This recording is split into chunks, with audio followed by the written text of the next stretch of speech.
चाँद कब निकलेगा? मुझसे तो और कंट्रोल ही नहीं हो रहा है। सुबह से कुछ भी नहीं खाया, कम से कम पानी तो पी ले। जब तक आर्य सर नहीं आ जाती ना, कुछ खाऊंगी ना कुछ पीऊंगी। अरे देखो बहनों, चाँद निकल आया। सुन, शायद तू सही कह रही है, आर्य सर नहीं आने वाली। किस तरीके से चालाकी से झंडे यहाँ पे आर्य और अनु की जान को बचा देता है और करवा चौथ वाले दिन उनके साथ कोई भी हादसा नहीं होता है। कैसे यहाँ पे आर्य अनु का व्रत भी खोल देता है, तो ये मैं आपको आगे बताने वाली हूँ। तो यहाँ पे आपको देखने को मिलने वाला है कि यहाँ पे आर्या पिज्ज़ा डिलीवर करके इनके एक बहाने अनु के घर पहुंच जाता है और बहुत सारा पिज्ज़ा का डब्बा लेकर जाता है। सब लोग को बांटता है और कहता है कि ये आपका करवा चौथ का गिफ्ट है। उसके बाद वो सीधे अनु के पास पहुंच जाता है।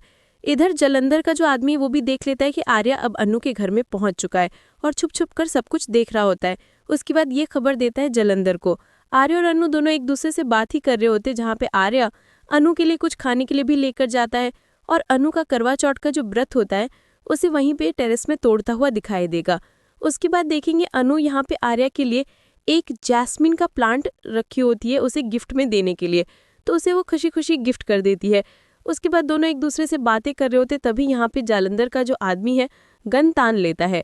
जालंधर से फ़ोन में बात करते करते ये सब कुछ कर रहा होता है।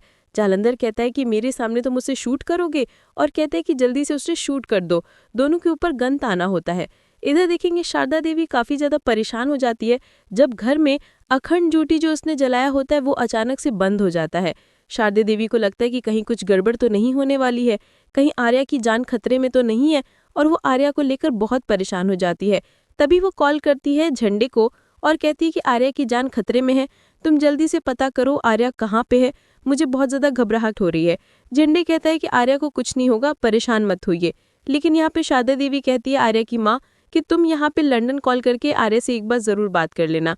उसके बाद झंडे यहाँ पे कॉल करता है अपने आदमियों को और पूछता है कि आर्या कहाँ है, तो वो कहता है कि आर्या सर कहीं नहीं दिख रहे हैं। तभी झंडे सीधे पहुंच जाता है देखने के लिए, तो देखता है आर्या सचमुच घर में नहीं है।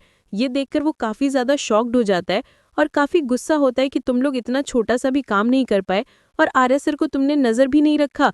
आर्या वहाँ से निकल गया होता है, ये बात उसे पता चल जाती है। और तभी इधर जालंधर फ़ोन करने वाला है झंडे को और कहता है कि तुम्हारे आर्या की जान बहुत जल्द अब जाने वाली है, तुम कुछ भी नहीं कर पाओगे। ये बात सुनकर झंडे काफ़ी घबरा जाता है।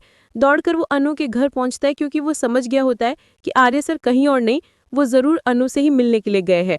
और अनु के घर जैसे वो पहुंचता है तो देखता है कि यहाँ पे अनु और आर्या दोनों टेरेस में हैं और यहाँ पे शूटर ने अपना निशाना उनके ऊपर लगा के अच्छे से रखा हुआ है।